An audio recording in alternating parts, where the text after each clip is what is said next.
Okay, guys. And Heather, you will keep an eye out and just let people on. Yes, I will. Okay.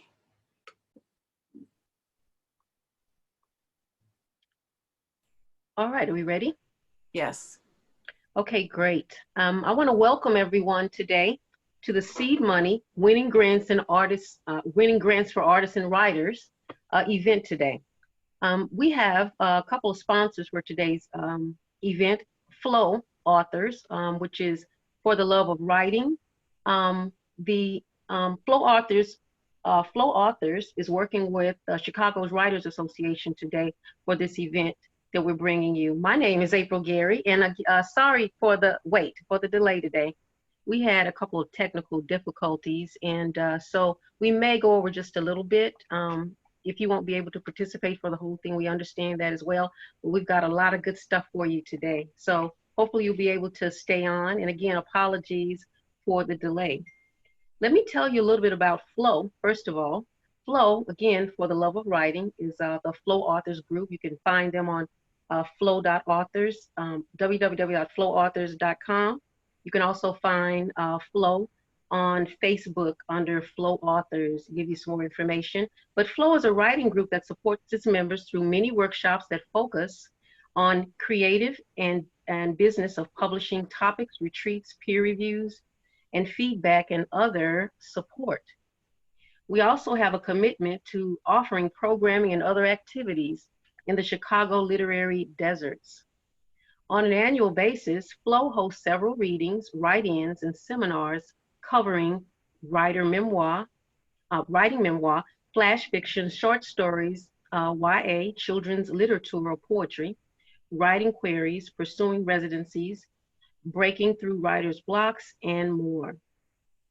Again, you can get more information about Flow Authors at www.flowauthors.com or also on Flow Authors Facebook page. And welcome again. We have an esteemed group of women that are going to talk today about a few different topics. We have Becky Sarwate, and she is with the Chicago Writers Association. I'm going to introduce her in just a moment. And then after that, we have Heather. Heather's going to give us the rules of engagement, the donations and Q&A, etc.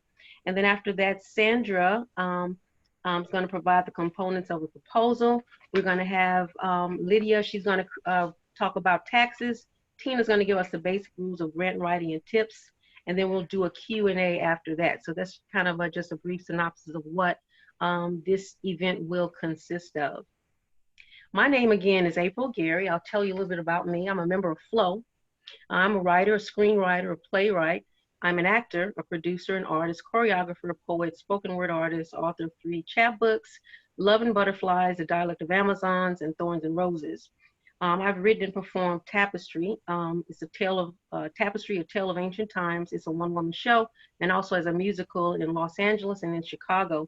And I'm currently in pre-production for 2 film projects.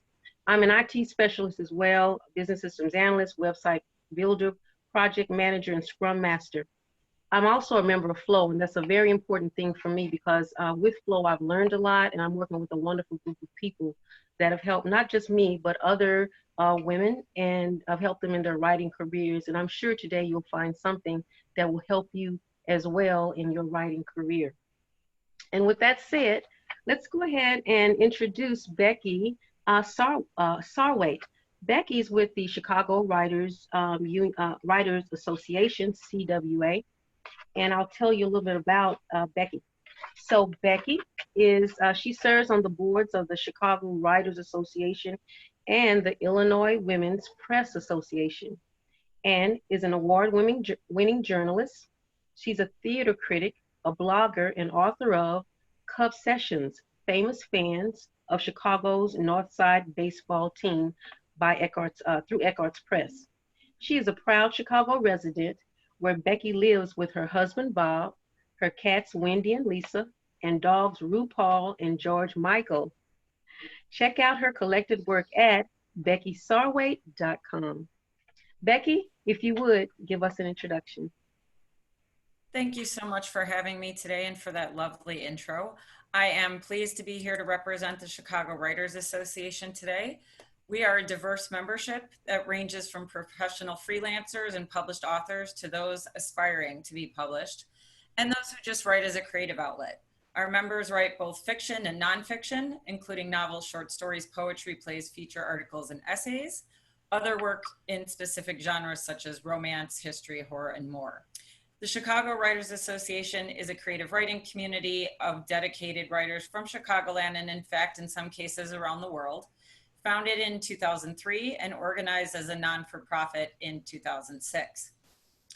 We are dedicated to focusing our efforts on the necessary aspects of the professional writer, including perfecting our craft and getting our work out into the stream of commerce. I am the chairperson of the Chicago Writers Association's annual Book of the Year Awards program, where for a couple of months a year, we accept books, again, from all across the country and not just Chicago, in the traditional and independent fiction, as well as traditional and independent nonfiction. So I'm fortunate enough to read some of the greatest works written by Chicago writers every year. And at the beginning of January, we have a big splash of a Book of the Year award ceremony, which this year, like so many other events, will be taking place on Zoom. Our vision for the Chicago Writers Association is dedicated to promoting the 4 C's of writing: creativity, community, because writing can be a very solitary craft, our craft, and commerce. We strive to foster a visible, supportive writing community, provide genuine constructive feedback and access to resources, assist writers at all levels to achieve their goals, and build a bridge to unite facets of Chicago's diverse literary culture. Our membership is very affordable at $25 a year, or you can be a lifetime Chicago Writers Association member for $250. We are present on all of the traditional social media channels, and you can learn more about us at chicagowrites.org. We are very proud to be part of today's program and believe very much in advocacy and grant writing and working together to create opportunities. So thank you again for having us today. Thank you so much, Becky. Thank you for that great introduction. We're grateful to have Chicago's Writers Association participate in this project and help us to present this today. So thank you so much, Becky.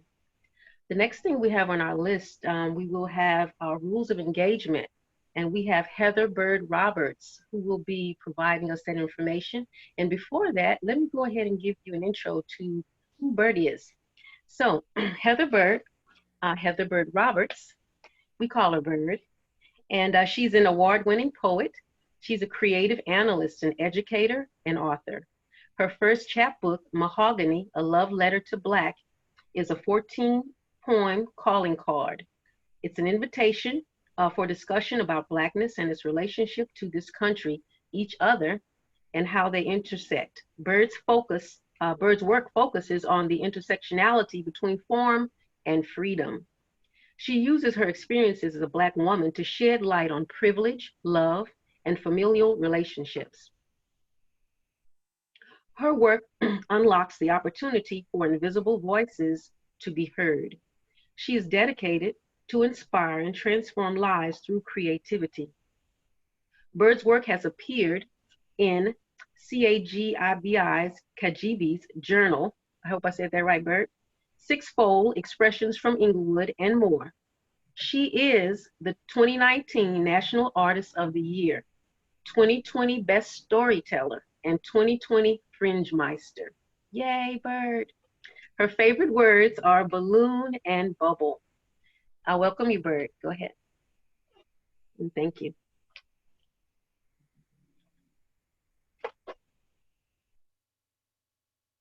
You're on mute. There you go. I'm also letting people in as I'm doing this. You all know how this goes. We are learning Zoom as we are going. So thank you all so much for being here. I'm super excited about being able to share this space with you. Just a few things I wanted to just put into motion as we go through the next 90 minutes with each other. And so first of all, I will be helping to do the back end type of work. And so if you just accidentally hit your mic or hit your video, just make sure that you're monitoring that, and I can help you all with that. So just make sure your mics are muted and your videos are off so that we can move forward as swiftly as possible. And then looking at my notes here, I will be your Q&A person. So if throughout the presentation you find out that there's something that wasn't very clear or you have a question about anything, please make sure that you direct message Q&A. I've made it pretty simple. It says Q&A on the list, and you can just send me a direct message and I will be collecting all of those questions, and then there'll be time at the end for the Q&A. And then last but not least, you know, Flo and the Chicago Writers Association has been working really hard to put this event together, and we've been able to provide this for free for you all.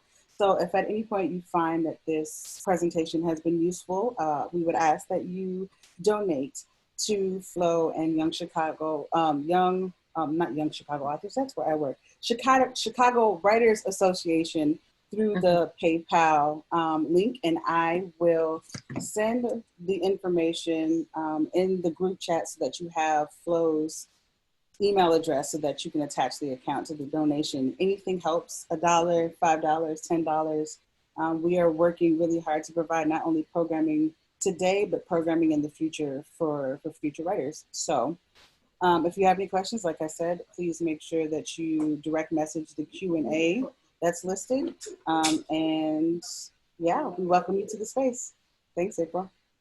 Thank you. Thanks so much, Heather.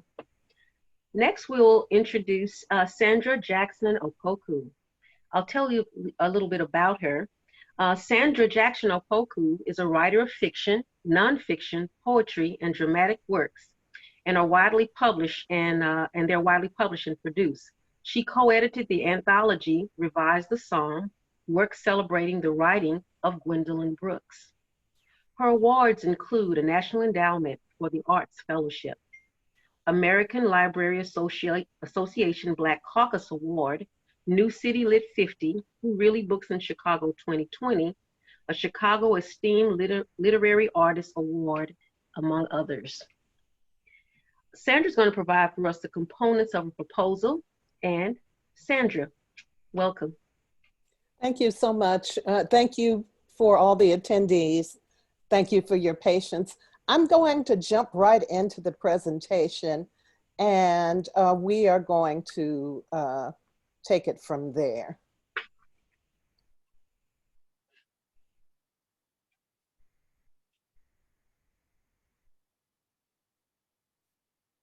So I'm calling this Find It, Fund It. We're going to move through this pretty quickly, and then I'll save some room at the end of the entire set of presentations for questions. So over the course of my career, I've won nearly 50 literary awards, honors, and other forms of recognitions. And I've learned through the trial and error process. But there's no reason you should have to.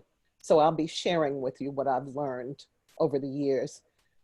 You need seed money to support your art, whether it's a project doing research for work in progress, producing a series of public readings or workshops, professional development, which is enhancing your skills, attending an arts residency workshop, hiring a writing coach or sensitivity reader, or you may need to gather funding for a loss, a financial need, or health emergency as an artist. So even if there's no money tree in the immediate vicinity, there are proven strategies to finding money and funding your work. So we're going to be talking about awards, grants, and fellowships for individual artists, not contests and competitions where you submit your work and compete for cash prizes, not academic scholarships and fellowships for degree-seeking programs, and not nonprofit organizational grants and awards. Although I will say that all of these, the strategies that you gained from this presentation can be used in all of these arenas. I also want to give a disclaimer. I'm not sure where all our attendees are coming from, but most of us are in the Chicagoland area. So some of our examples will refer to local grant sources, but just keep in mind that all 50 states along with U.S. possessions of Puerto Rico, Guam, American Samoa, and the Mariana Islands, all have state art councils. There's a federal arts organization, which is the National Endowment for the Arts, and certain regional grants offices, as well as in certain towns, cities, and municipalities. There is a resource that provides a comprehensive listing of these that we will share with you. So how do you receive an award? Does it fall down from the sky? No. You either apply for it yourself or someone nominates you for an award. So for applicant-generated awards, your application is a sales pitch. And what you are selling is a particular project and your capacity to complete this project, to execute it, selling yourself with healthy confidence, not braggadocio, mind you. So with a nominated award, you are already pre-sold. An organization will either reach out to you and ask you to apply, or a nominator, sometimes anonymously, will put forth your candidacy to a prospective funder. Most of the major awards, you know, like the American Book Award and the Pulitzer Prize, are nominated awards. And there are certain things that you can do to enhance your nominatability, if you will, and we can talk about that later on in the Q&A. So awards generally recognize accomplishment in some areas of achievement. They usually, although not always, include a cash disbursement or some sort of non-cash award, like a medal or a plaque, or maybe a residency or attendance at a workshop. The distinction between grants and fellowships is a little nebulous. So for example, the Department of Cultural Affairs and Special Events of the City of Chicago funds both grants and a newly instituted Esteemed Artist Award. The Illinois Arts Council funds grants for project support and professional development for artists, but they also fund a fellowship that recognizes an artist's entire career and body of work. There also is an animal called a residential fellowship, and these are generally awarded by colleges, universities, sometimes research institution, and they usually have a residency requirement of 1 month to 2 years that may also require teaching duties. The benefits are obvious, cash benefits, of course. Receiving a National Endowment for the Arts Fellowship back in the day allowed me to take a year off to finish my first novel. But the value of these types of awards are more than just monetary. They may help in your career prospects, will help you win other awards, readings, speaking engagements, and the like.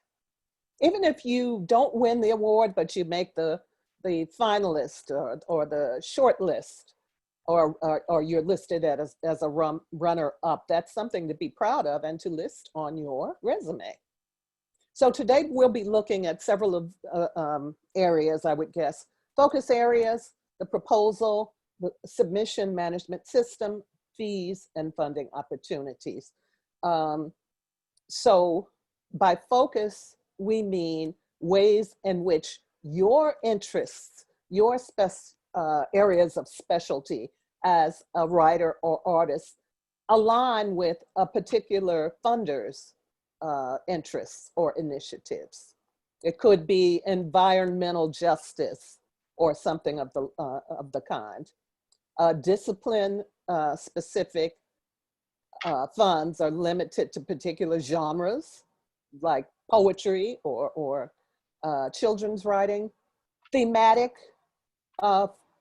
focuses or foci are awards that support a specific theme. For example, in today's current pandemic and the new civil rights environment, there are a number of COVID-19 and social justice initiatives out there. But in many cases, a funder will have no specified restrictions or focus areas. So the next thing to be concerned about is the proposal, but not that one, this one. So components of a proposal. The proposal is a document, or oftentimes a set of documents that make a case for a funder to support your work. And your application for funding might require any of these components or none of these components, or sometimes different configurations of these. A potential funder may ask for a cover letter, and we'll usually give you some kind of indication of what that cover letter should include, whether it's biographical information, a publication list, etc.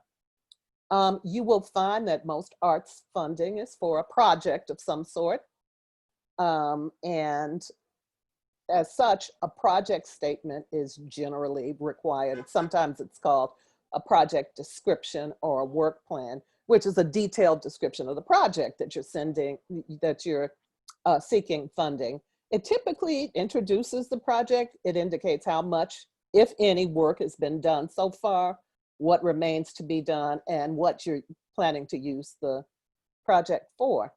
The next is the artist statement. And I will say that sometimes people confuse the two. The distinction between the project statement and the artist statement is that the artist statement speaks to your artistic background, details your creative process, how you come to create your art, and the inspirations that inform your work. In addition to, or sometimes in place of an artist statement, a funder might ask for a biographical statement or a bio, which is a narrative description of your background, publication awards, etc., and any other relevant experience in the third person narrative form. A CV or curriculum vitae is more relevant for research or academic oriented funders, but you should keep it brief because nobody wants to read your 10-page CV. An arts resume is distinguished from an employment resume in that it focuses on your arts background and not necessarily your jobs. A synopsis is a detailed summary of the project. It's always written in the third person, present tense, and it should indicate, for example, for a writing project, who the major characters are, the major plot elements, narrative arcs, etc., if applicable. Please don't confuse a synopsis with book jacket copy, as I once did. A synopsis is more detailed and is less sales oriented than book jacket copy. They also tend to be more requested for genre projects like mysteries, humor, romance, than literary projects. And an abstract is a very brief synopsis, usually 100 words or less. So we come to the portfolio, which is also called the writing sample or the work sample, or sometimes documentation. This is the most important part of your proposal. It's the area that you should give the most attention to. Your portfolio is a sample or multiple samples of your work, depending on what the funder requests. It is generally, though not always, the work for which you're requesting support. And it should be so polished that it sparkles like a diamond, clean, grammatically correct, haven't gone through multiple revisions. If your portfolio piece is not the opening of a work in progress, it's helpful to begin that with a brief introduction or abstract that explains where in the overall work this segment lives and what comes before it.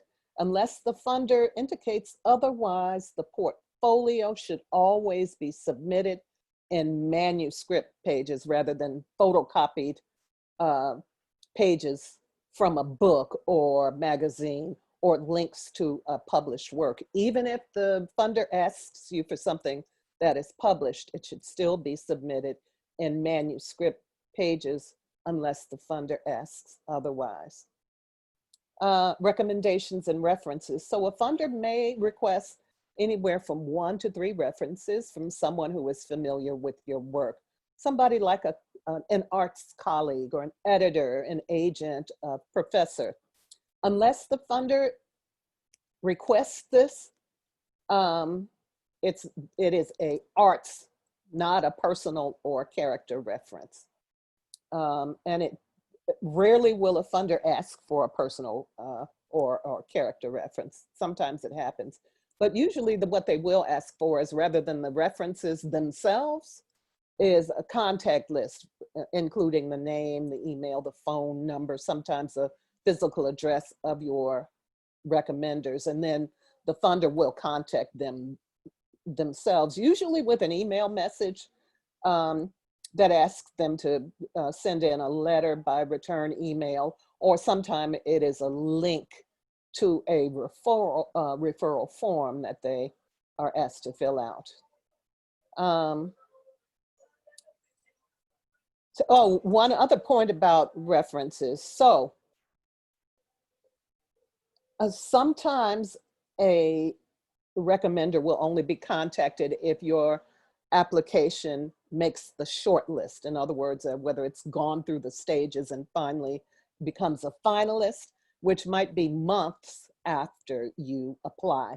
So just encourage gently, because they are doing you a favor, your recommenders to stay on top of their email correspondence so that they don't miss the contact. Now, budgets and forms are also an important part of a proposal, and so much so that they require their own page.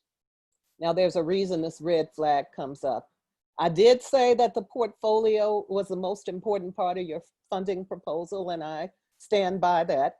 But I think that the budget is probably what trips people up the most. Your budget must be accurate, reasonable, and in line with industry standards. It should include a justification which explains why you need the funds that you're asking for. For example, if you are asking for money to attend an arts residency, you might justify travel expenses, residency fees, and meals. Your funder may have exclusions. That means items and expenditures that they will not cover. It's very important to check the guidelines to see what budget expenses are allowable. I don't know if this is the case with agencies in other states, but the Illinois Arts Council will not fund international travel. I found this out the hard way. The Chicago Department of Cultural Affairs and Special Events does fund travel expenses like airfare, but not others like taxis and car rentals. So it's important to know what these exclusions are. Very few funders will support capital expenditures. These are purchases of durable or fixed assets like land, real estate, buildings, heavy equipment, that sort of thing. The only exception to this is when the rental cost exceeds the purchase price, like it might be more cost effective to buy a printer or a microphone than it would to rent it. Matching fund, so there are some grants and funders that require that for each dollar that they award you, that you match it with dollars or in-kind funding from other sources. So, you know, it's rare that your project will be completely funded by one grant. Maybe it's not so rare, but it's quite common that you will not be able to get all of your funding from one source. And that creates a shortfall in which the expenditures exceed the income. So in that case, you need to be aware of in-kind contributions, in-kind contributions or in-kind donations that take the place of cash in matching funds. That can be, it can be cash, it could be, you know, for example, the cash that you've gotten from crowdfunding. But it can also be if somebody donates rehearsal space or refreshments, if you get a free residency, even if it's something that you yourself contribute, like a project website, those are still in-kind funds and can be listed in a matching fund situation. So the place where all of this lives in the budget justification is in the budget narrative. And the budget narrative is a brief summary, usually a paragraph long, of how the funds will be used. And then you come to the budget itself, the itemized budget. And so, oh, excuse me, I got ahead of myself here. The itemized budget is a list of both your expenses and your income or your potential income that is itemized line by line for each expense.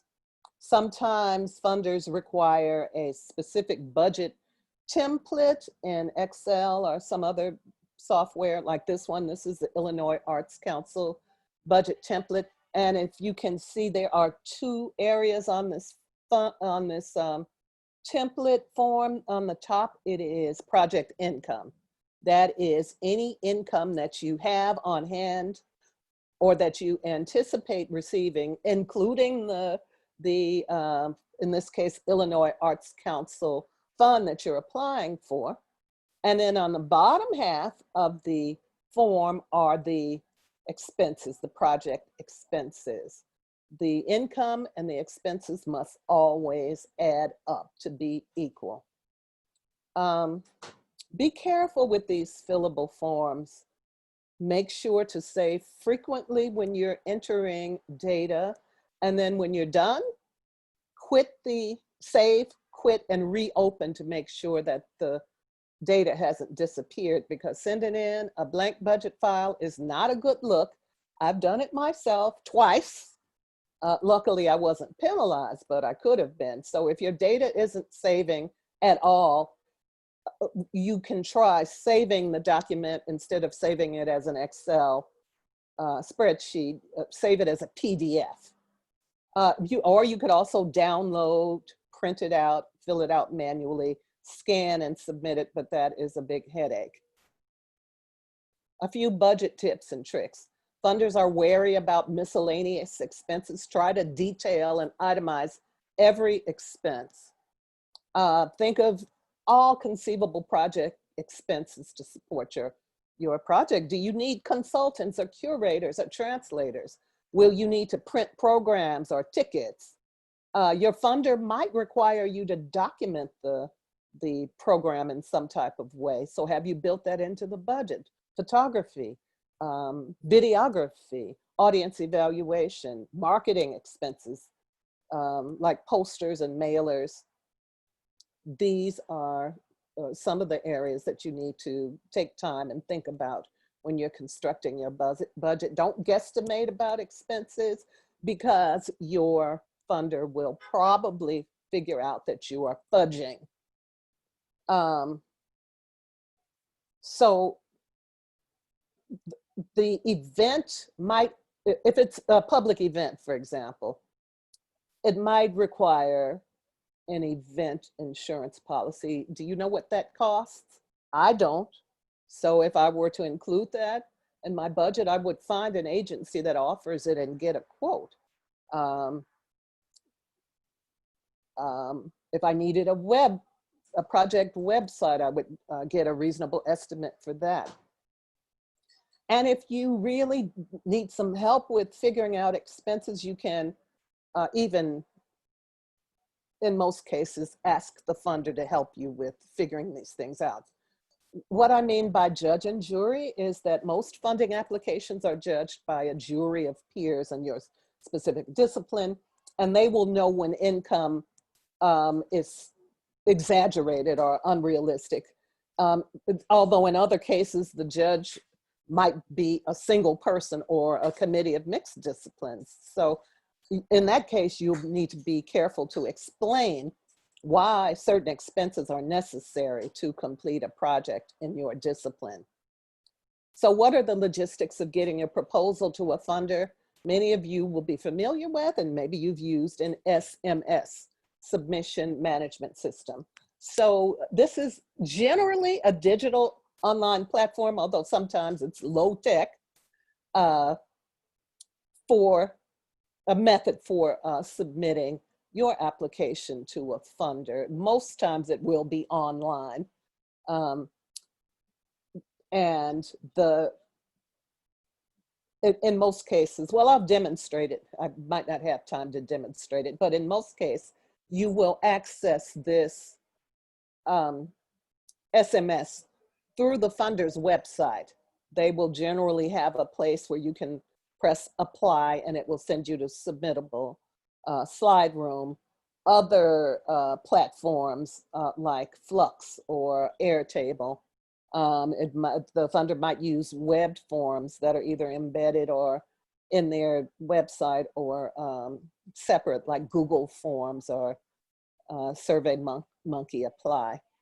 Some funders require you to submit by email, and some even do snail mail. And here's one thing to keep in mind for snail mail submissions. You need to know whether the funder is asking for a receipt deadline, which means that your package must be in their office by that date, or a postmark deadline, which means it has to be mailed and stamped on that date. And given the state of the United States Postal Service, if you're anywhere close to the deadline, I would suggest taking it directly to the post office to make sure that it's postmarked. So Submittable is the most popular and functional digital platform. Not only is it an SMS, it has messaging functions, it archives and updates your submission. And it also features a directory of opportunities. But as I said, the only way to get into Submittable is by linking to it from a funder's site. If you've never used Submittable before, it will ask you to register. And I had planned on demonstrating some of these SMS, but in the interest of time, I'll just tell you about them. This would have been a opportunity for a COVID-19 artist release fund, rather. The Illinois Arts Council uses Slideroom for their applications, but and they do have an upcoming deadline for artist fellowships for November 2nd, but the portal is not open yet. Funders like the Department, the DCASE, which is the Department of Cultural Affairs, the National Endowments and others, they use their own dedicated or specialized SMS platforms. And I will say that some of them are difficult to use, so you need to take a little bit more time with it.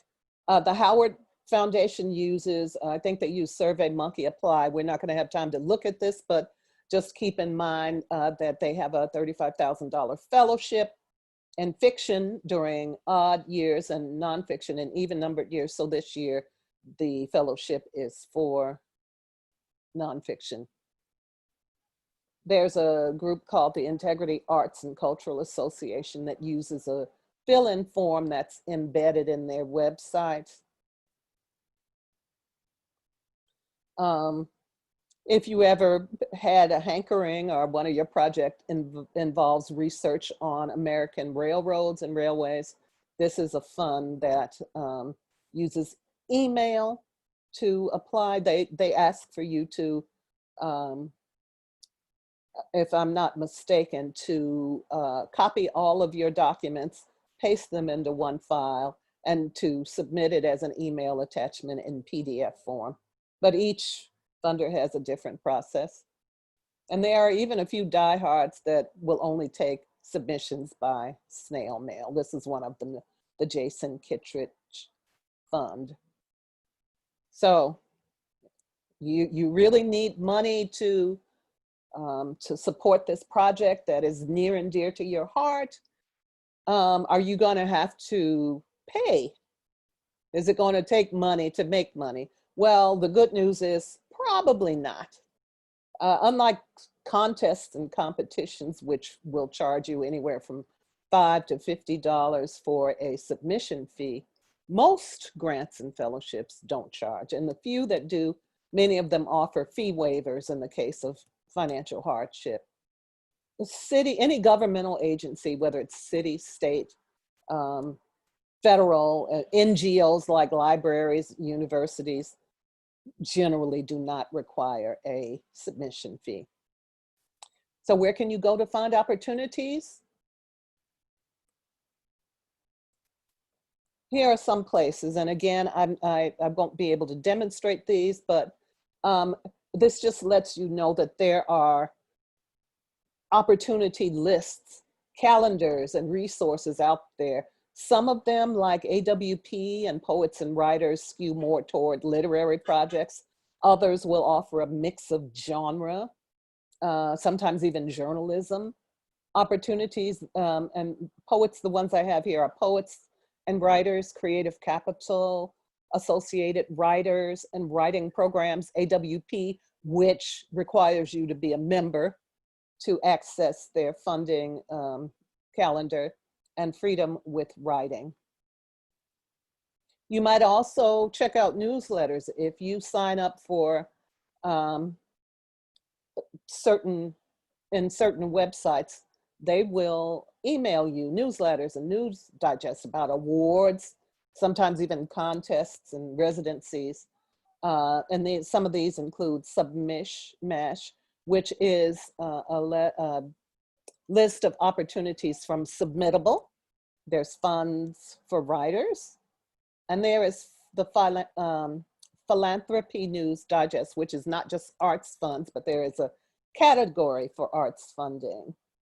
Also, one little hack that I found out is that by checking out writers' bios, wherever you might find them, whether it's on their personal websites or publications, the acknowledgement pages and books, it might sound a little stalkerish, but I've found out about opportunities that I wasn't aware of by reading authors' bios, because as Tina Jenkins Bell will tell you later on, most authors will acknowledge their funders in some public way.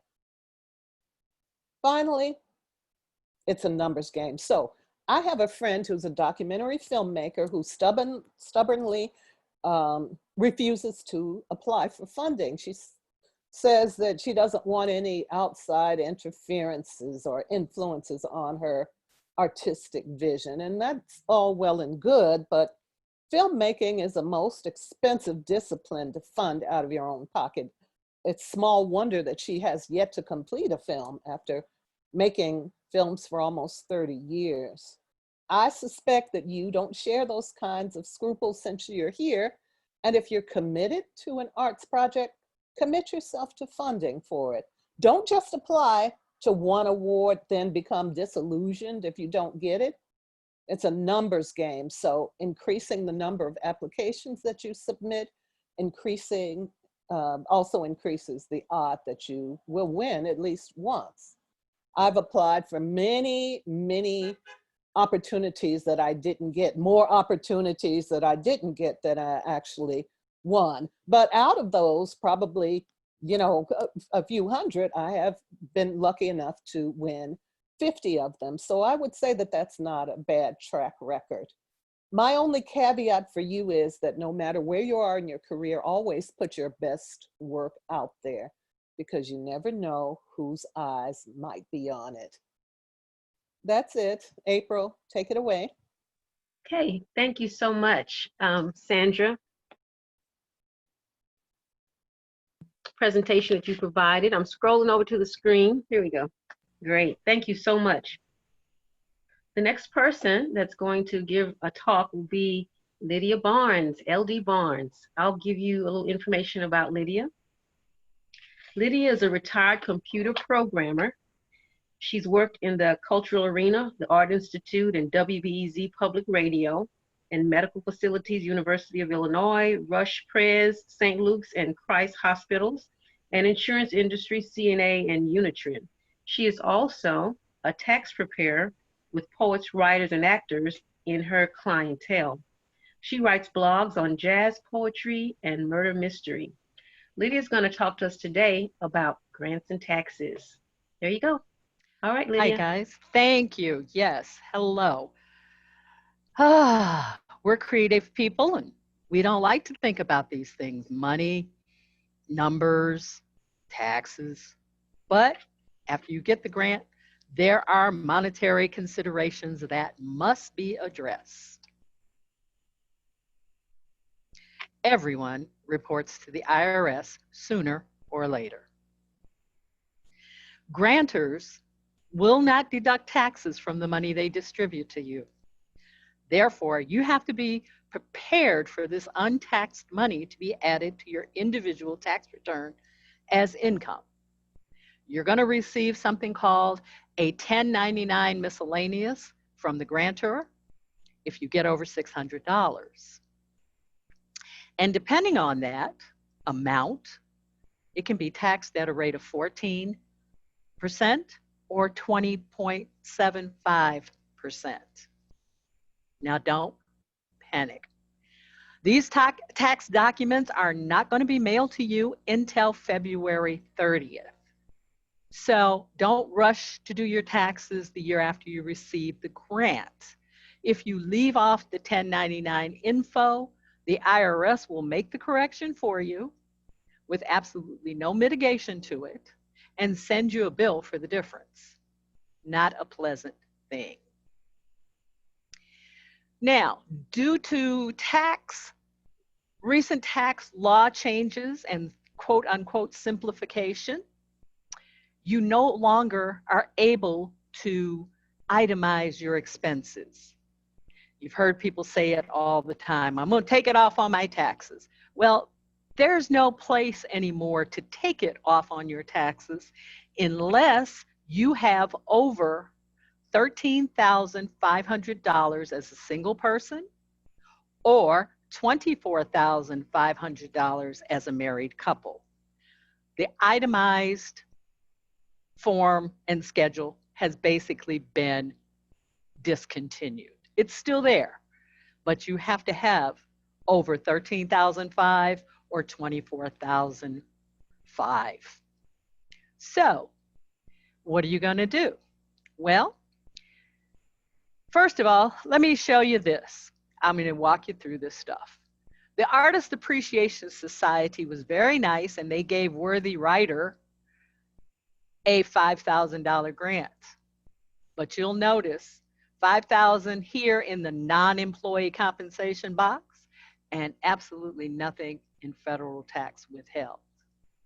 What is Worthy Writer going to do? Well, if he consults my handy dandy chart, he's going to see that $5,000 is $353 owed to Uncle Sam. If you're like me, the worst thing in the world is to write a check to Uncle Sam at the end of the year. Worthy Writer is panicking. So they came to me. So how can we mitigate this?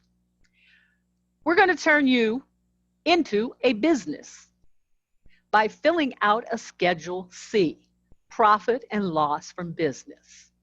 Okay. Profit, to do a Schedule C, you do not have to get an LLC. You do not have to get a sole proprietor license. There's a whole lot of things people will tell you, oh, you need this, you need that. No, you don't. All you need to do, a Schedule C, is your Social Security number, okay? And you need a tax preparer with the expertise of filling out Schedule Cs. This is not a job for TurboTax. You can't get it done on H&R Block online. And some of the tax places you go into, you may not get someone who is familiar with Schedule C's. So if you go to a tax place, ask them for someone who has done some Schedule C's and ask how many they've done, okay? Because that makes a difference too. I'm going to put up a Schedule C and walk you through it in a minute, but I am also going to say this. You can zero out the income with your Schedule C, or you may be showing IRS that you are working at a loss because we're taking the grant money as the income, and there may be other money that the grant didn't cover that you put in to use for the project. That can turn you into the loss category on the Schedule C, okay? Now, I'm going to say this. You can report losses for 4 years. If you do it the 5th year in a row, IRS is going to say, you're not a professional, you're a hobbyist. And they will go back and recalculate the 5 years that you've put in these losses, and they will ask for taxes, okay? Not a good thing. So, hang on just a second. Let me put the IRS goodies up here, and I'm going to walk you through it.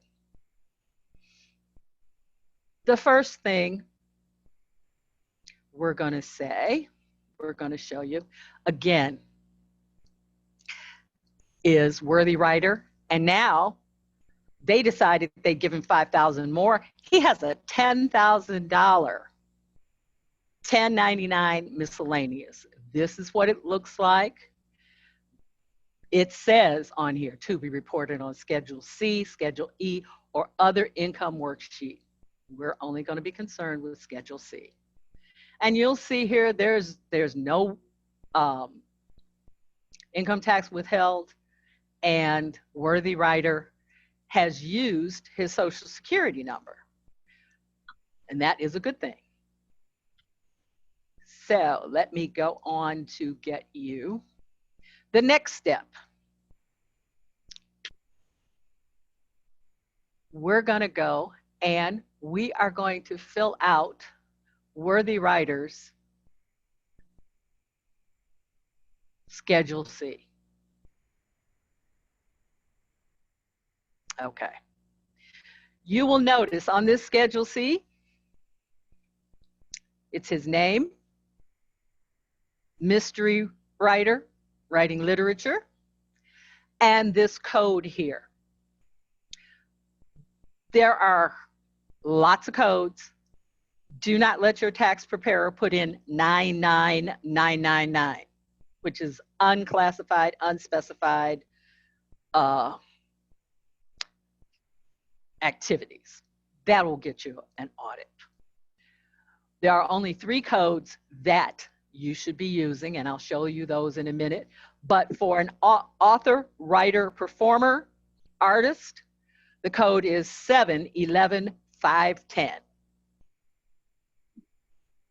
You are cash. We are saying that you are a cash business and that you materially participated. So you'll see here that the $10,000 is what the grant gave you.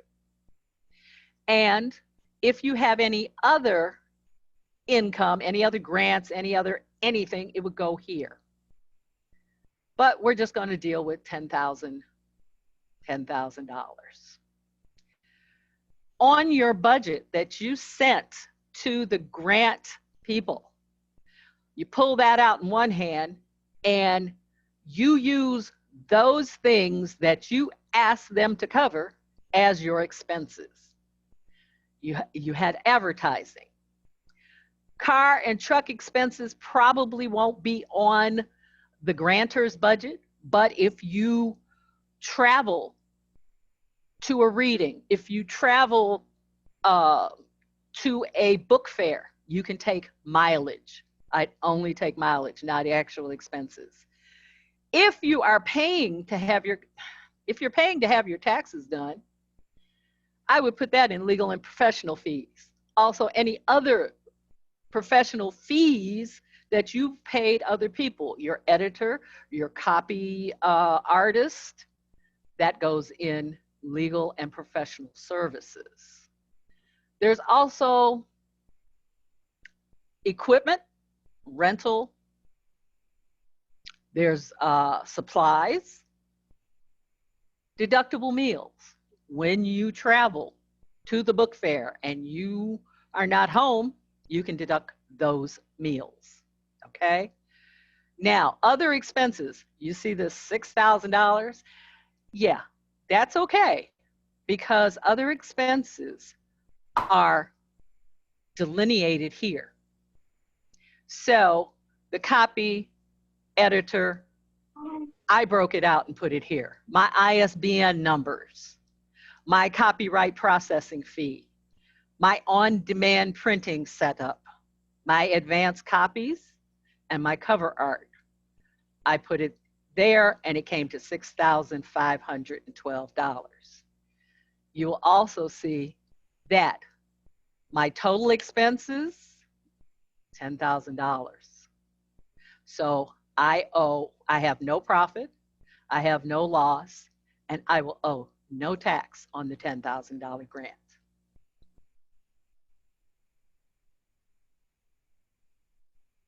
Okay, excuse me, let me go to one more thing. Here is Worthy Writers, wonderful 1040. We've all seen one of these. And, okay, 12,200. That's because this is last year's. This new year coming up, it's more. That's your standard deduction. Notice there's nothing in salaries. And here, where we are talking about other income or Schedule C, there's a zero. That's what you want. You want a zero there, because that means that Worthy Writer owes no tax. Yay! Now, if he has other things, that's fine, not a problem. Okay, let me stop that share and go back into my PowerPoint. And if you have any questions, just type them in. I'm sure that there's a couple, because everybody has questions about good old Uncle Sam and his taxes. Okay, like I said, please get someone who knows how to deal with creative people, because a lot of first, second year or unfamiliar tax preparers will want to tell you, oh no, you can't take that off. Oh no, you can't take that off. Yeah, you can. So the professional codes. If you're a publisher, self-publishing, you can do 51-511-000 for publishing industries. If you are an artist who does educational things, you would be considered a 611-000. Performing arts, spectator sports, and related industries, we're independent artists, writers, and performers, so we are 711-510. And some people will find, some preparers find this awfully hard to find because you got to hunt through them, but here they are. You can take that to your preparer and tell them, that's what I want you to put in. Now, I'm going to say this in closing.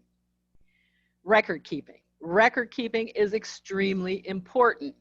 Keep all your receipts, because you're going to be collecting them as you go along.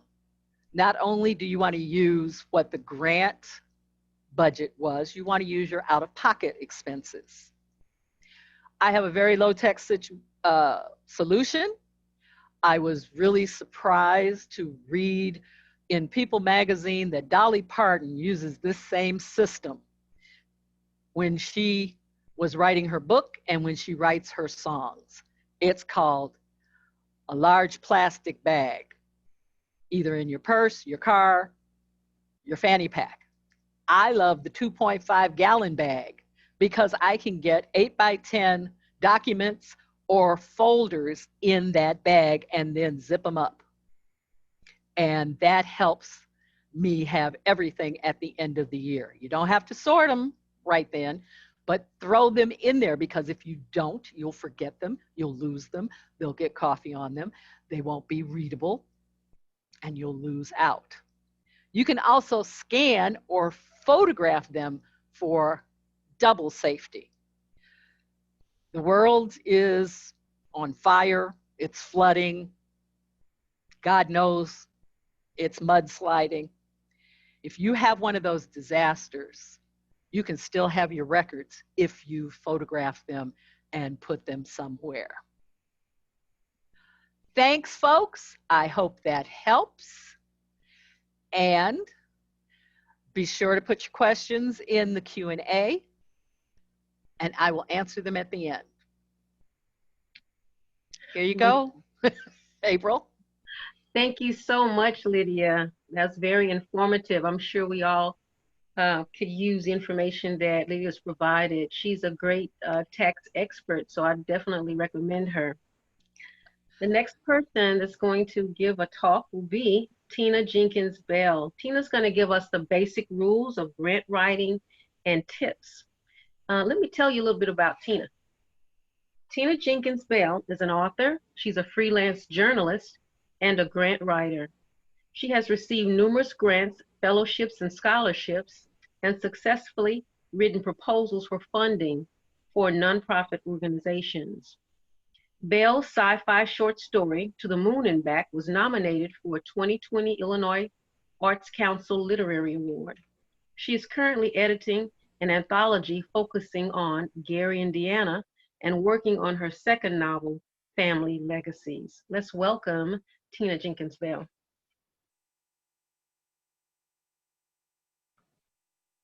Hi, everyone. Hey, Tina.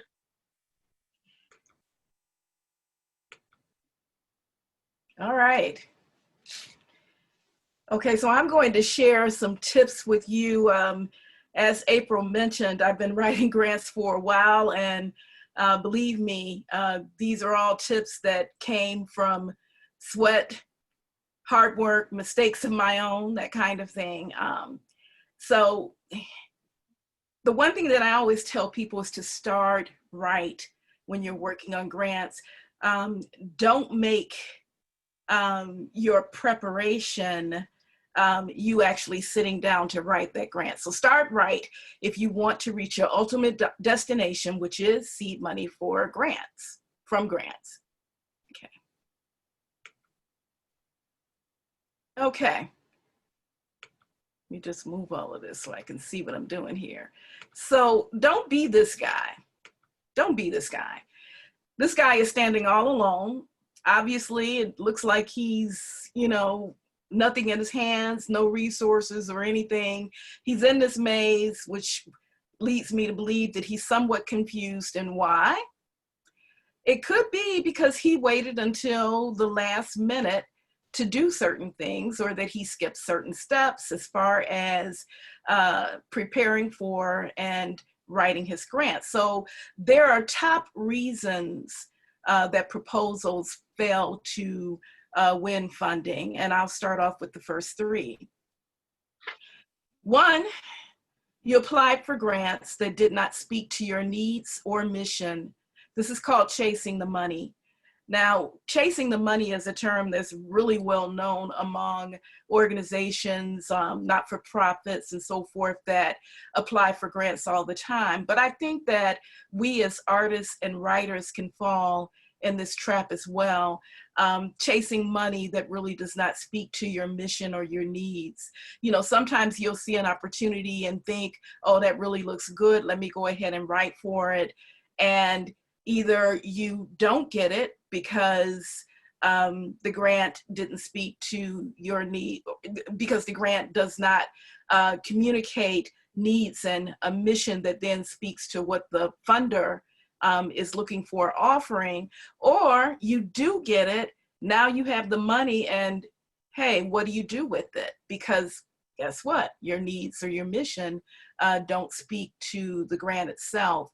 And so it's really putting you beyond maybe your comfort zone and resources as far as trying to meet the requirements of the grant. And, you know, I have a saying that not all money is good money. You know, if you are actually using up resources to try to spend resources, that's not necessarily a good thing.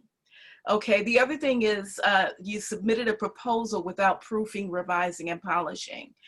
I guess maybe it was a few years ago, Flo filled out a proposal, and this was not for funding, but this was for a partnership for use of various resources of a major institution.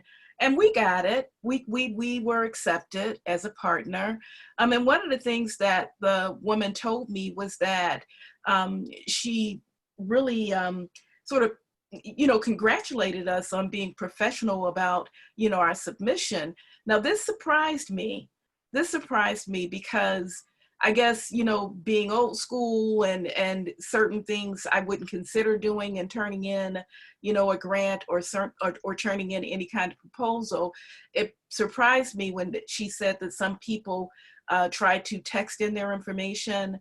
They really just, you know, they sent information that obviously it seemed to be just like, it seemed to be free written, meaning from mind to page, without any kind of proofing, revising, or polishing. That's not something that you want to do, because if you become known for that, then that is something that follows you. You know, our world of literary arts and other types of arts, you know, it's a small world. And so you want to make sure you always put your best foot forward. Here's another one, forgot to check your numbers. A budget needs to speak to the needs, goals, and deliverables indicated in the narrative. For example, your budget for a stage reading specifies funding needs of a director, a dramaturg, and 12 actors, but your narrative only calls for 1 director and 4 actors.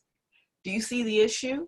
So your funder wants to know that you are expert in your own needs, that you know your own needs, and that is not, you know, sort of throwing, you know, pasta up against the wall and trying to see if it sticks. And so you want to make sure that your narrative speaks to your budget speaks to your narrative.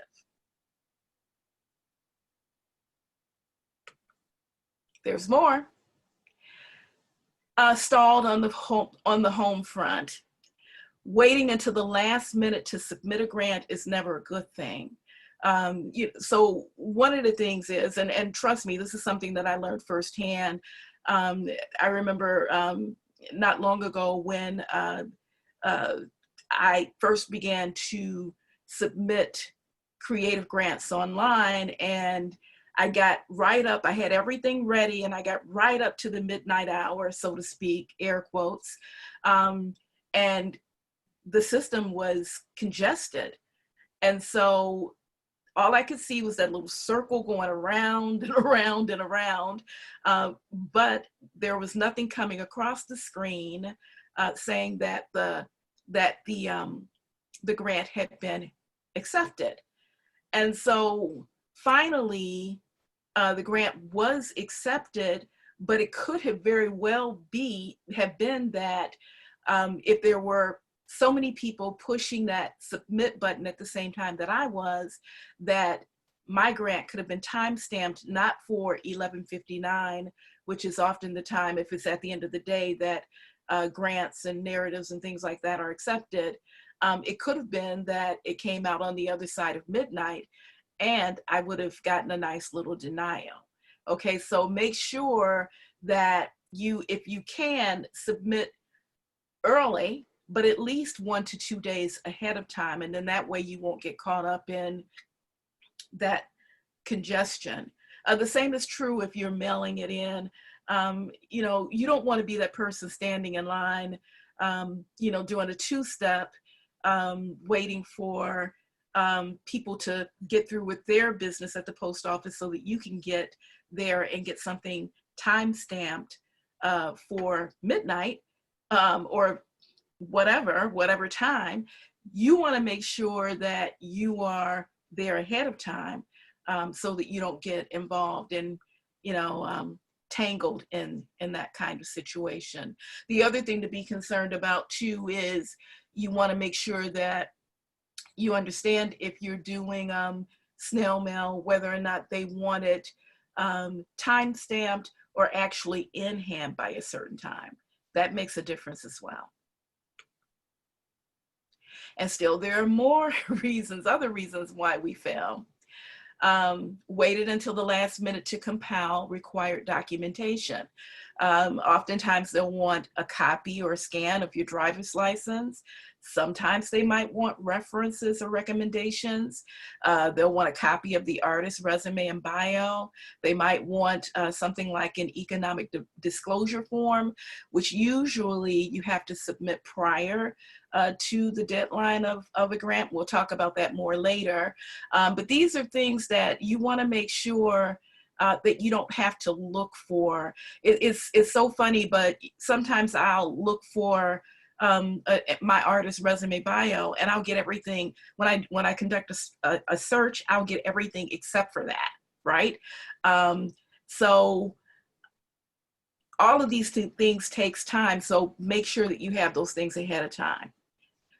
Did not read directions. This is a really huge one. Not reading directions. If you don't read the directions and there is something in your grant that does not comply with what they asked for, that is an immediate movement of your grant to the vertical file, they used to call it. But definitely you won't be considered as of that point if you have written something that clearly goes against what they've directed you to do, okay? Next, you received a yes, but you did not submit your grant agreement. So, you know, once you get a letter saying, hey, yeah, you got the $10,000 or the $5,000 or the $500, don't assume that that money is in the bank, okay? Because it's not. They want you to complete an agreement, a contract that shows that you understand what their expectations are, right? And that's called a grant agreement. Now, usually your money depends on the completion of that grant agreement. If you don't submit it, you may not get the funds. If you submit it late, your funds could be either postponed or delayed in some way.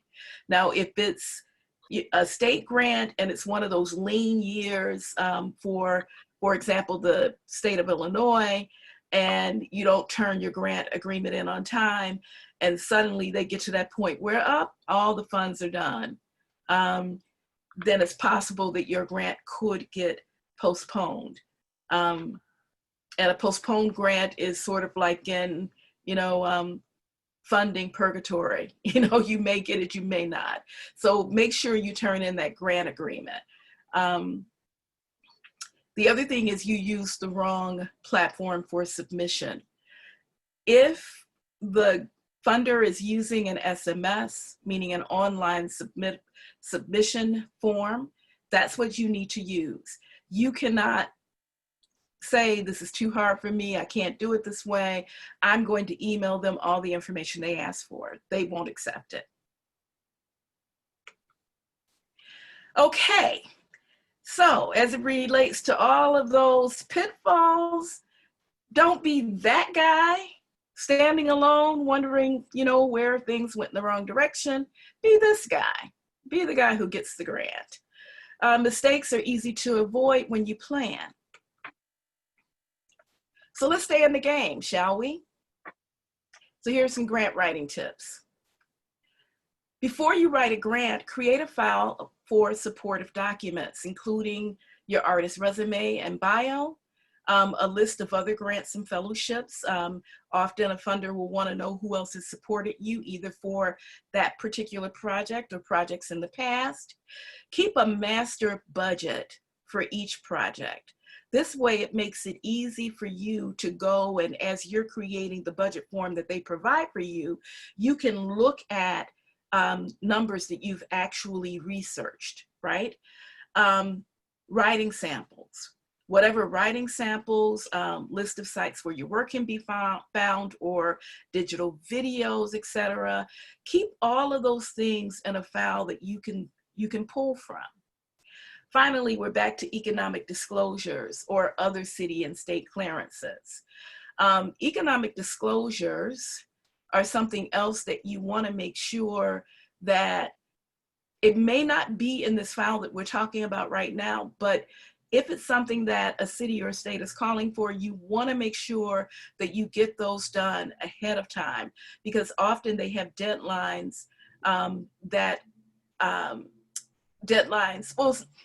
often they need to be done prior to the completion of your grant, and they not only need to be done, but they need to be accepted and approved.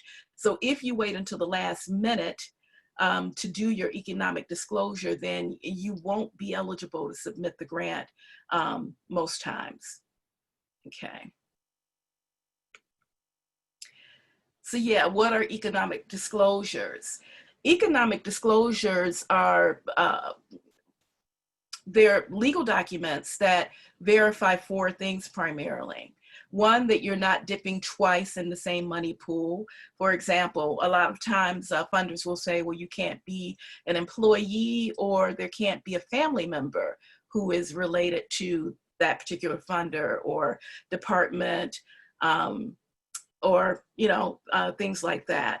So that's their way of showing that you're not dipping in the same pool twice. 2, an economic disclosure is your way of demonstrating that you're not favored in any way to receive the funds based on contributions or other support to the decision makers.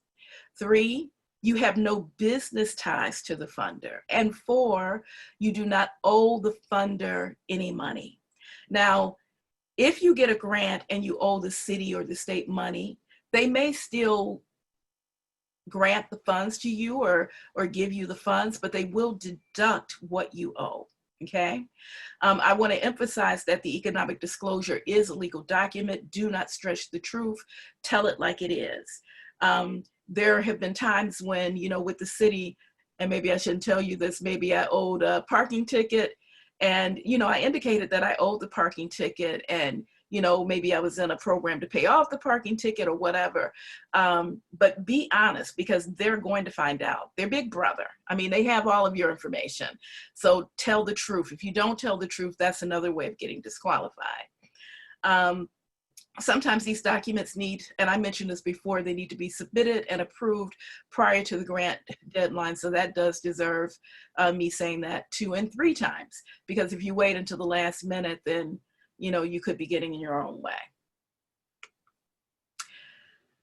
Read instructions from start to finish. Become an expert by knowing and demonstrating that your proposal meets the funder's expectations and priorities. For example, if the funder is looking for projects that involve the public in some way, then your grant needs to demonstrate that. Do not ignore specific things that they tell you that they're interested in or that they say are priorities. Just the opposite, make sure that those things are up front and center in your narrative, and that you show how your project also, responds to those expectations and priorities. Pay attention to required word and page counts. Now, if you are submitting via an SMS type of submission form, then those are online, and usually they will not let you overwrite, right? And so it can be very, very frustrating when you're trying to get information in and your word count or your page count or whatever, the system is saying, too many words.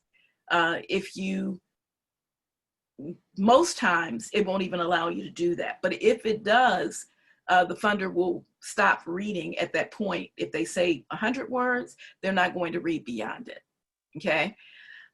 Submit early. Again, submit early, I say that 2 and 3 times. Sometimes if you submit early and you've had an opportunity to talk to the funder ahead of time, they may offer you certain opportunities. Like sometimes they'll read the grant and they'll give you, they'll evaluate it ahead of time to let you know where your strengths and your weaknesses are. That doesn't happen often, but it does happen. So if your grant is already in, that proffers another opportunity. Apply to the appropriate category. I know with D-case applications, that's the city arts grant. With D-case applications, they may say something like theater arts, nonfiction, fiction, that kind of thing. If you are applying for, let's say, a stage reading, and you apply, say, in fiction, then number one, even if it got through, you have the wrong jury. You have a number of people who are experienced in fiction who's now going to try to make a decision about something that is clearly, you know, the theater arts. But most times if you apply in the wrong category, then that's just another way for them to kick you to the side. And maybe I shouldn't be so mean, not kick you to the side, but you know, it's a way for them to weed you out, and that's still not nice, but okay. All right. Create a checklist that identifies all grant elements and attachments. Now, let me say this. Most grant RFPs, these types of, most of the instructions will include some type of checklist, right? Okay, but the checklist may only include you know, specifics, you know, as it relates directly to the grant. So it may not also add additional things that you need to do in order to complete that grant. I suggest creating your own checklist.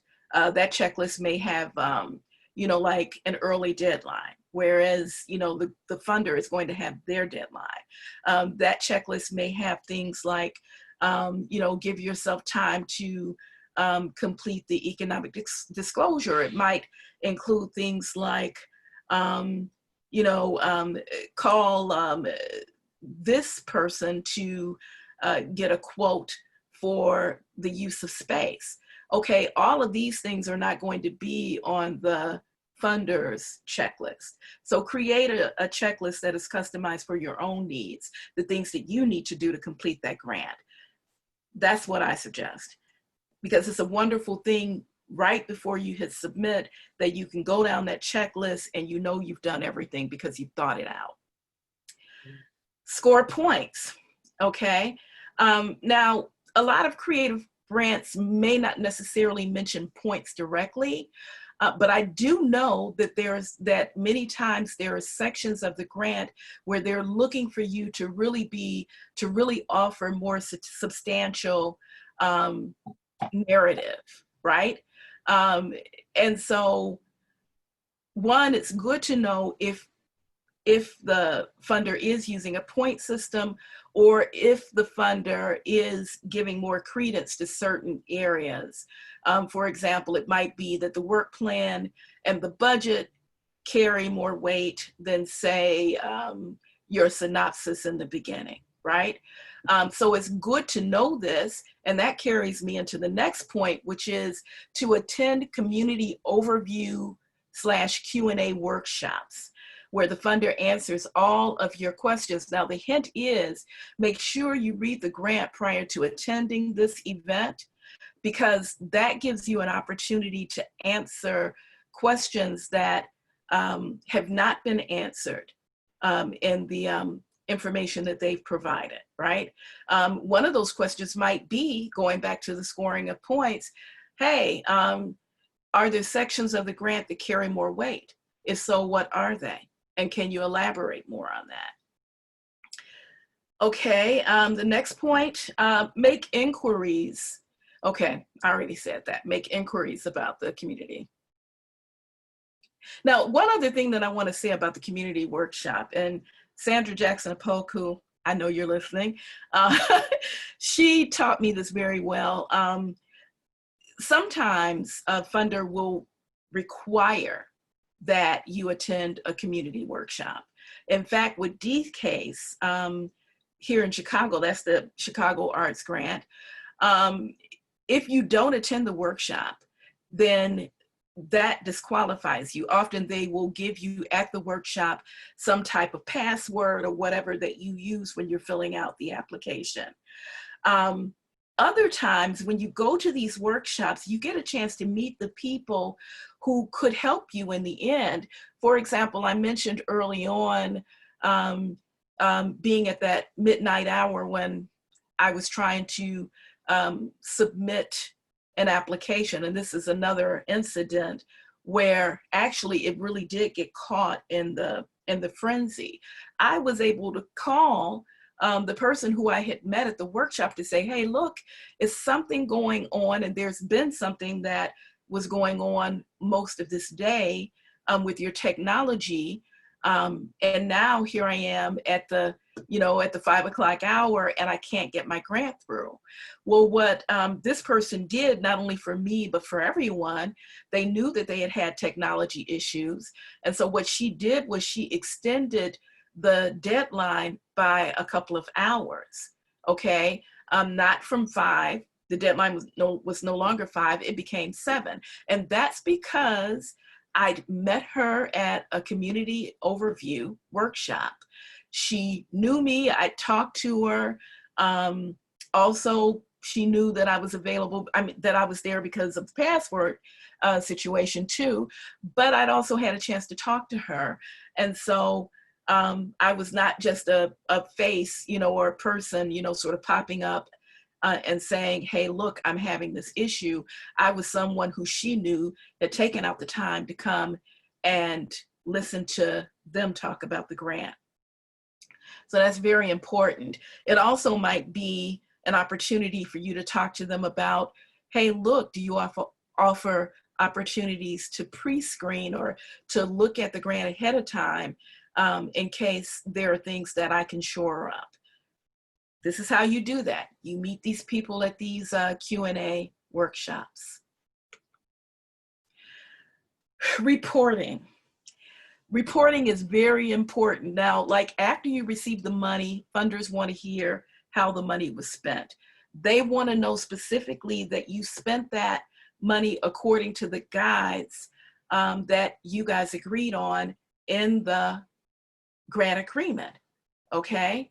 And I want to go back to the grant agreement too, but as it relates to the reporting, you want to make sure that you get the documentation in on time. Usually it's very easy. You tell them what you did. Really, as long as you follow the guides of the grant agreement, you can pretty much look at that and type that up. Sometimes they ask for some kind of proof. So you send them scans of programs or whatever it is, whatever proof that you have. You send them scans of receipts if they ask for it, those kinds of things. So going back to Lydia's plastic bag, as you are going through all of the stages of completing or executing the grant, make sure that you save everything. I usually use like those bankers files where I just sort of throw everything in. Oh, here's a program, here's a receipt, here's a comment from someone who attended, that kind of thing, because these are all good things to use in your reporting. Now, let me just go back and say, once you receive the funds, it's not your money, it's money to use for that particular project. If at all anything changes about the project, pick up the phone and call the funder. They will so appreciate you, rather than you waiting until the reporting stage and saying, oh, well, it didn't happen this way because of X, Y, and Z. They will so appreciate you, they will even help you.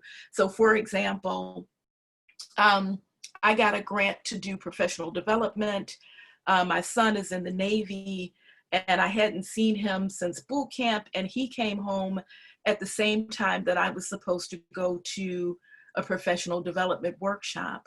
I let them know that no way was I leaving with my kid coming back from boot camp and graduating from boot camp. So I let them know, but here are some other workshops that I can go to. They approved the workshop. They approved the new way that I was going to spend the funds, which were all still based on professional development, but not the specific one that I mentioned in my grant. So as long as you let them know that there are deviations and you talk it through with them, they are fine.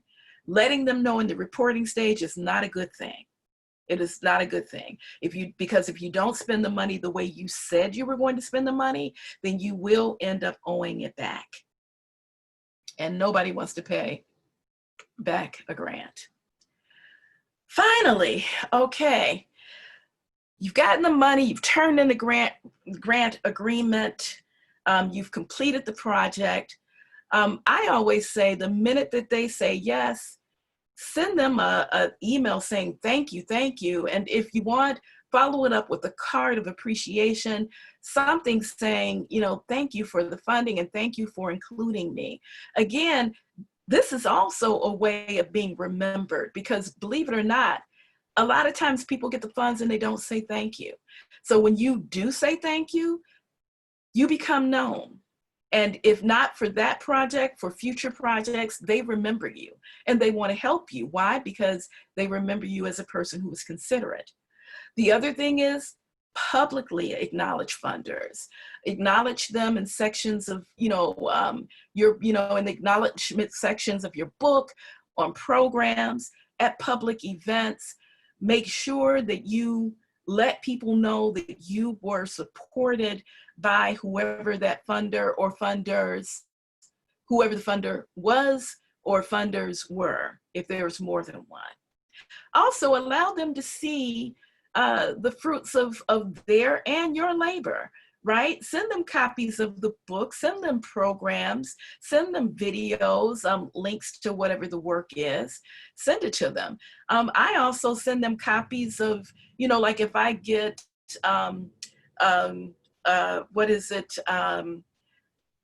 letters from people in the audience or people who have attended something that I've done, I also share that with them as well. And sometimes I keep them apprised even before it's time to report. I let them know, hey, look, this really went well. Thanks again so much for helping me. Wrap up, okay? Know your mission, don't be a money chaser.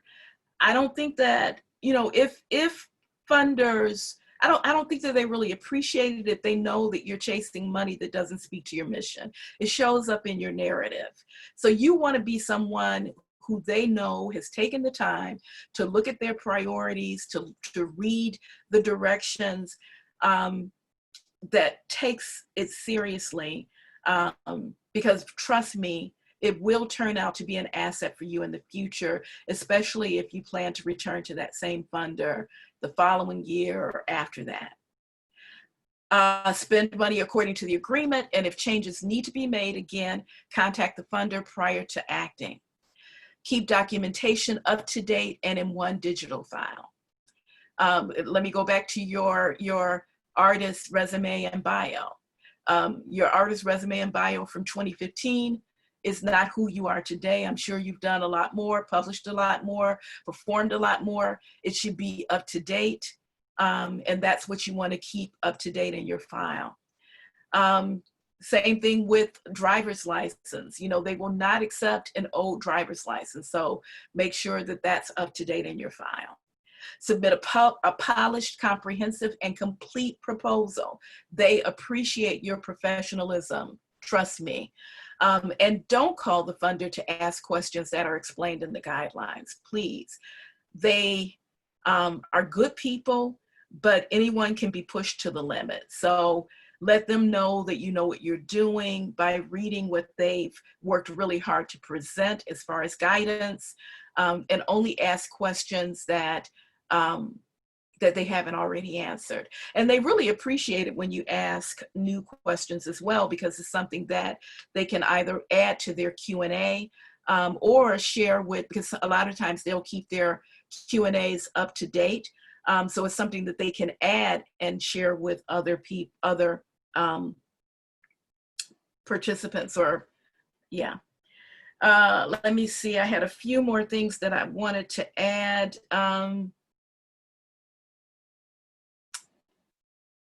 Yeah, nope, I think I included them. I'm just looking at my little checklist. Okay. Lastly, thank you, thank you, thank you, thank you. Thank you for participating in this. Thank you for hanging in, despite the technological issues we may have had in the beginning. Yeah, thank you. April? Yes, thank you so much, Tina. Thanks so much. Very informative information on the basic rules of grant writing and tips.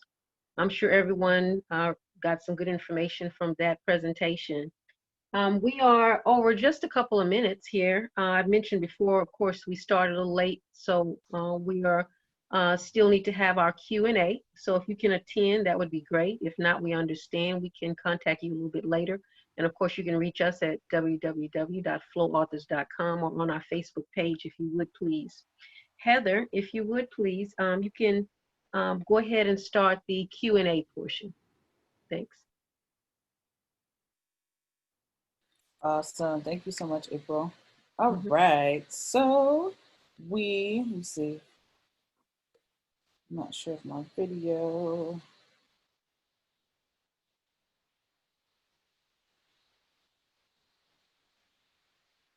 Give me 1 second.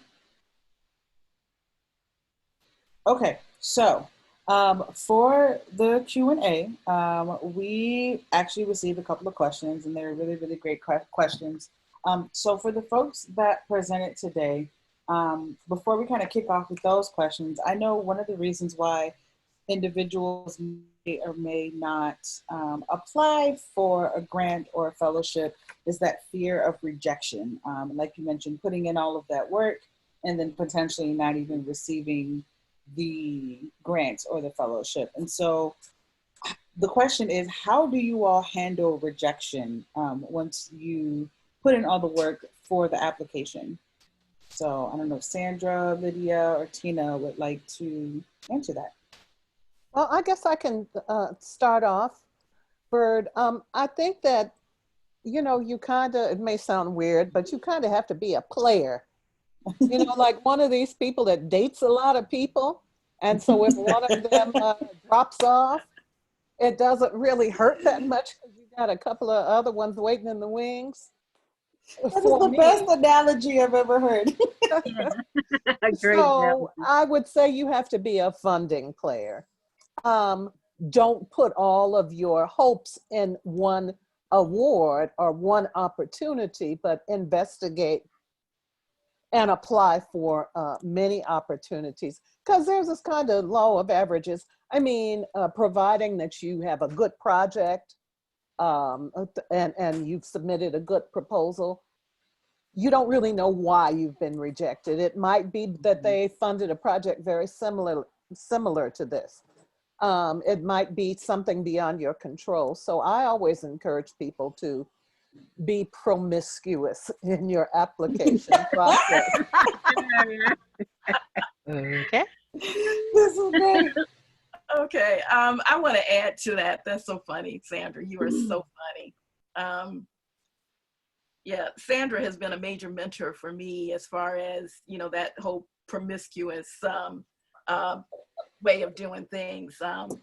She's like, let them tell you no, and I truly believe that. For me, I don't see rejection as a closed door.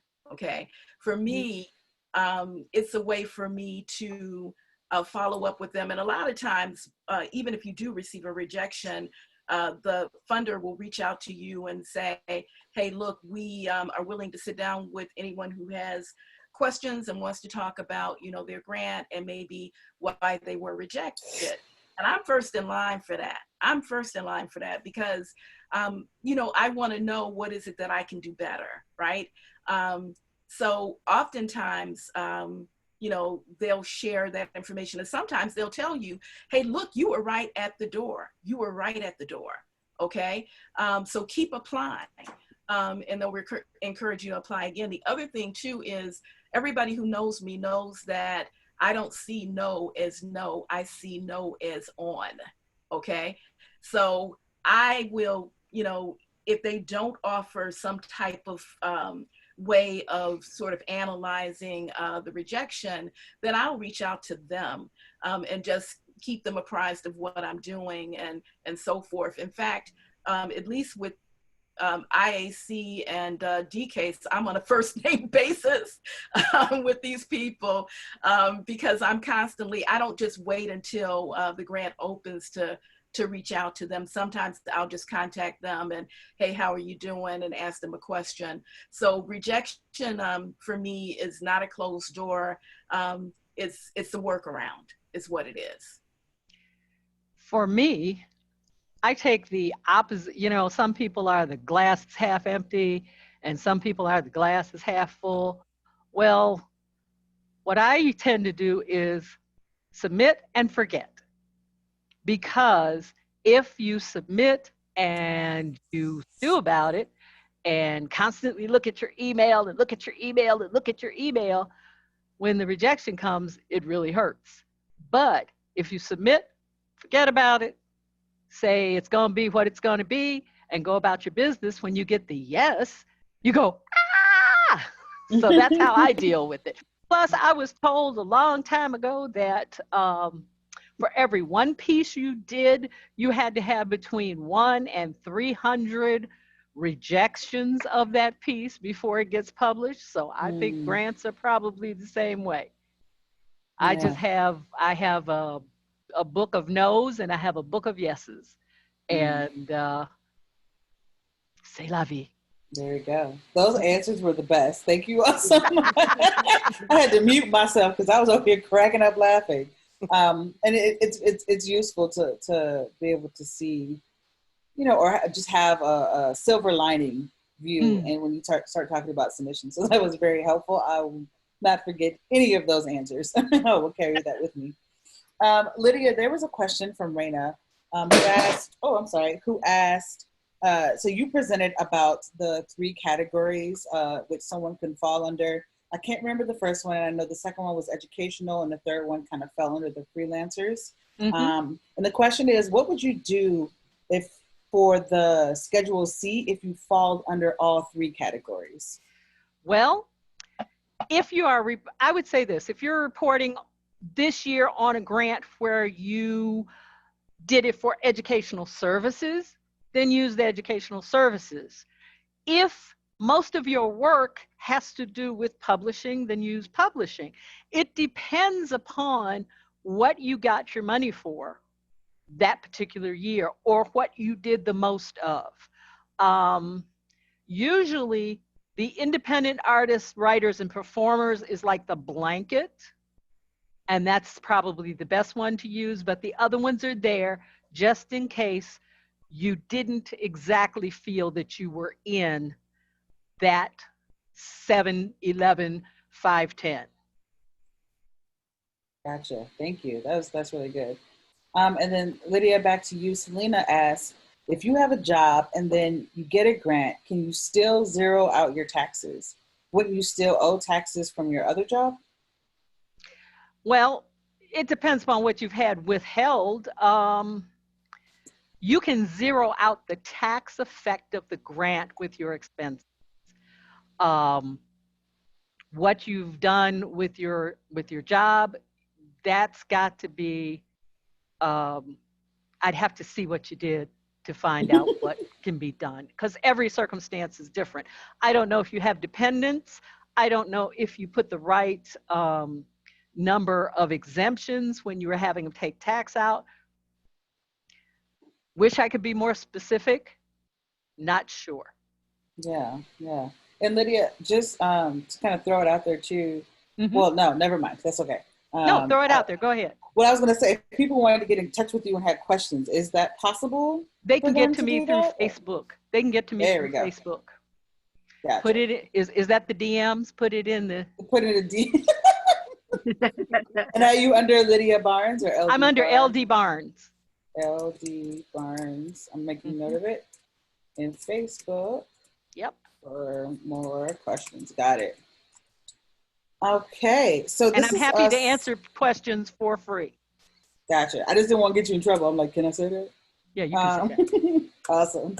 So I think this is a general question for whoever would be able to answer it. It's a question from Donna. And Donna asks, I'm curious if you think it's worth hiring someone to find grants that might be specific to your identity or project. Do you think it's typically worth the money to have professionals do this work for you, especially if you already have 2 jobs and that's not even counting the novel that you were trying to write? So it seems like, you know, many artists are juggling a lot of projects and need to find ways to delegate some tasks. So does it make sense to hire someone to find those grants that fit into our category? Well, I would say that both myself and Tina Jenkins Bell have been grant writing consultants, and we're available, but it really doesn't take that much time. I would say that following some of the tips that we've given will shave off some of the time, especially if it has to do with finding grants. There are a number of resources that will help you find exactly what you're looking for. I believe that we're going to be sending out a resource sheet by email to everyone who signed up for this that has a list of calendars and resource Listservs lists and stuff. that will tell you about grants that are and awards and fellowships that are available in your specific discipline. So it's probably more time consuming at the beginning, you know, when you do your first one and you're figuring all this out, but it gets much easier and faster as you go along. I agree. I agree with Sandra. We all have we all have a million jobs as well. You know, I teach, I write, I have clients. You know, we have all of these you know, different jobs and things that we're involved in addition to being creative writers. So one of the things that I would say as a grant writer, I would suggest that you not hire someone right now. As a matter of fact, I would just suggest, because what you're going to have to do is you're going to have to still sit down with that grant writer and tell them who you are, tell them what you can do and so forth. And this is something, if you write the grant in stages and not wait until the end, but just start writing the grant in stages, is something that you can eventually get done, you know, by the deadline. So I really don't think that even though I am a grant writer, I really don't think that you need one. I also think that it's important that you write it because there's a passion that you can put into it that may be missing if you hand it over to someone else. So I think that, you know, this is something that you really need to sink your toes into yourself initially. And I'm sorry. Okay, let me say this too. If you have someone looking for your stuff, for your grants, they have to be thoroughly familiar with your work. Perhaps you have a relative who knows your work, knows what kind of things you write. Perhaps you have a student, I don't know what you do for a living, or a friend. So you could have them look at the listservs and the different databases and come up with things that may match. A lot of times, if you have somebody try to do that for you, you're going to get a lot of mismatches. you're going to get a lot of things that just don't speak to you. Yeah, and one of the things that I've been doing that's really been helping me out is just scheduling an hour, even just an hour a week to look up Right. grants, to go on Poets and Writers, filter down your search and just find the time to search and then come up with a database that kind of helps with the timeline. But And you can put my brain together. You can subscribe to things like Poets and Writers, and they will send you a listing of just the things for poetry, the things for mystery, the things for this. What's that other one? Kathy's Comps. Tina? Kathy's C-Rops. C-Rops is a little bit harder to, it's not the way it used to be. So Right. Things like Funds for Writers, Freedom Writing, what is the other? Author Publish, which was not mentioned. There are a number of places, but I know too with the funders, once you sign up with them, then they start to send you the information directly. So like if you're in the city of Chicago, it's a good idea to go to like the Illinois Arts Council, to DCASE, and, funders like that, and just sign up for information, and then you will automatically receive calls on grants, calls for grants. Now, the other thing too is both Sandra and I are open to, mentoring. So you can reach out to us on Facebook as well. We're not, you can ask us questions and things like that. If you need help, if you need assistance. Okay. Awesome. Thank you. That was really helpful. Lydia is back with another question. Lydia is on point. I love it. Thank you, Lydia. What's that? Oh, no, this is for Lydia. Sorry. Allison is back with another question. And the question is it possible to get a copy of the Schedule C that you used in the website in the workshop? Yes, I can attach that and the 1099 as well. To the follow-up email? Also, awesome. Heather, I'm recording this, and so she'll get it in the recording. Oh, look at that. Yeah. So Ta-da. Ta-da. We have multiple ways of receiving it. Sweet. And we have a few more questions. Tina, this one is for you. Allison asks, do you have any tips for where to look for grants for writers? So we kind of talked about that a little bit. And we'll also be following up with a resource, kind of like a resource guide with that information. Is there anything else you would like to add? American Writers Museum has a fairly comprehensive list of grants and awards for writers. Creative Capital, which is a funder in and of itself, also has a list that just doesn't include awards and fellowships, but also includes opportunities for residencies and contests and competitions and that sort of thing. And then I'd just like to add another place is, and Sandra sort of mentioned it before, go to other writers' websites and look at, who's been funding them, because a lot of times they will mention, where they've received funds from. So that's another thing. Poets and Writers, what I used to like to do is not just look at what they were publishing as far as, a call for grants, but I would look at people who had received funds already, because I wanted to see what types of projects had been funded. And that's also helpful information as well. Yeah, for sure.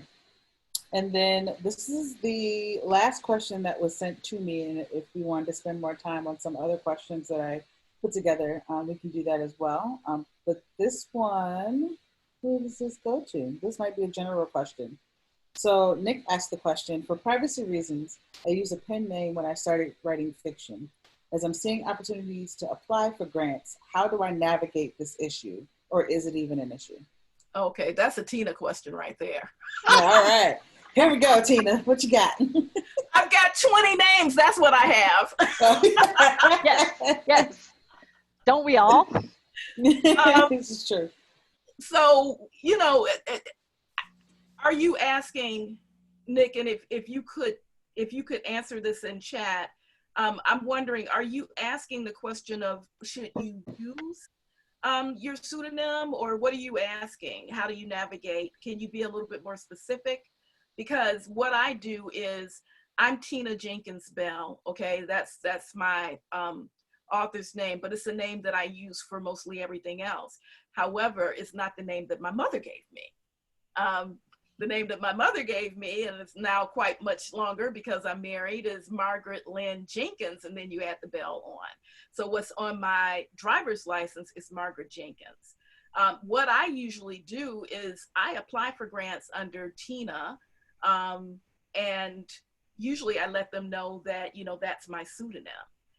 Because what they'll do, Nick, is when it's time to cut the check, because you've let them know that, hey, this is my actual name, they'll write the check to the actual name. Because it's possible that your bank, you see, I've been through a lot, right? It's possible that the bank will not recognize whatever your pseudonym is. So they will write the check to, you know, to your actual christened name. And I think most of the time when you apply, I apply using my real name because nobody knows who Alawu is.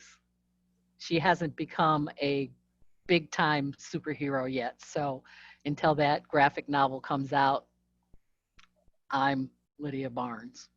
Yeah, Lydia's right. You should always apply using your government name. However, if you are published under a pseudonym, and that's part of your documentation, your portfolio or whatever, you should indicate, you know, Lydia Barnes writing as Alawu. Submittable has an actual question. If you are applying for a fellowship, it will ask you, do you have an alias or a pen name? An AKA. Yeah. Also known as. Exactly. And so you would have an opportunity to indicate. But it's a mistake to apply under a pen name or anything other than your legal name, because it's a legal, provided that you get the grant, it's a legal relationship. It's a legal obligation that between you and a funder. So you know, your government name followed by writing as, or the category that allows you to put in an alias. Yeah, that's what I was saying earlier. I'm Tina Jenkins Bell. Everybody knows me as Tina Jenkins Bell. That's what I write under. That's what I'm published under. However, usually especially for creatives, there will be a space where they will ask you for your government name. And then they'll ask you what you're writing under. With some funders, I've been writing for so long as Tina Jenkins Bell, they know who I am. Also, my banks recognize me as Tina Jenkins Bell too. But so going back, if they don't offer you that option of indicating that, you know, your government name is, then Sandra is right, then you should use your government name. But if they offer you the option of, you know, what is your government name, and then, you know, what is your work under, because that can get confusing too, then you do both.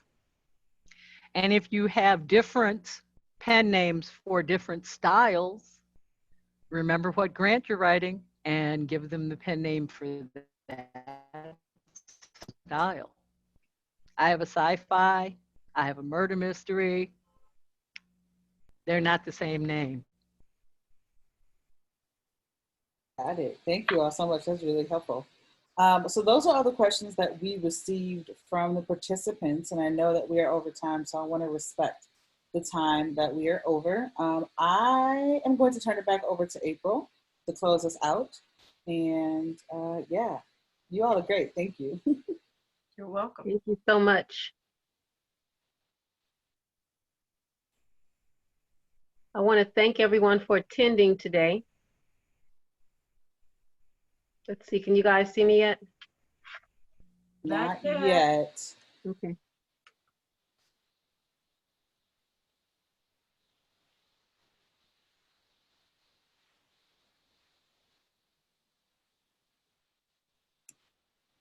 Okay, here we go. All right, next. I want to thank everyone again today for attending for such a wonderful event today, so informing. I want to especially thank CWA. Becky, appreciate you for co-hosting this event with us. CWA is such an important entity in working with Flow, and we are very thankful for your attending and working with us. I want to remind everyone about donations. Byrd had talked about the donations earlier. So if you would take a look at that note that she had for us, Heather, in the note she had where you can give a donation, any amount will be useful. We like to put these events on, and it takes a little funding to do so. So if you give a little bit, then of course we can even do more. So be sure to do that if you can. We've got the Southside Writers Conference that's on December the 5th, and you'll be able to get some information about that on the Flow, I believe it's on our Facebook page, and we'll be sharing that information. You want to check that out, that Southside Writers Conference that's coming up on December the 5th. I'm sure you're going to enjoy it. You can share that with some of your friends and colleagues as well. And also take a look for the formal thank you note that we're going to be sending out to everyone that's on our email list that joined this event today. It'll have a list of resources there as well. And of course, you can always reach out to us, Flow authors, and get any information that, if you want to connect with us, you can do that. Get more information about Flow and what we do on our website, flowauthors.com. and also on flowauthors.facebook.com. All right, I believe we've covered it all, everyone that's attended. So I want to thank you again. Appreciate your time, and I hope this has been very useful to you. Flow is always useful to me. I always gather new stuff every time I attend, all the Flow conferences, and also for Chicago Writers Association as well, who has a lot of information as well for writers. So thank you so much. Guess we'll say bye. There's a wave.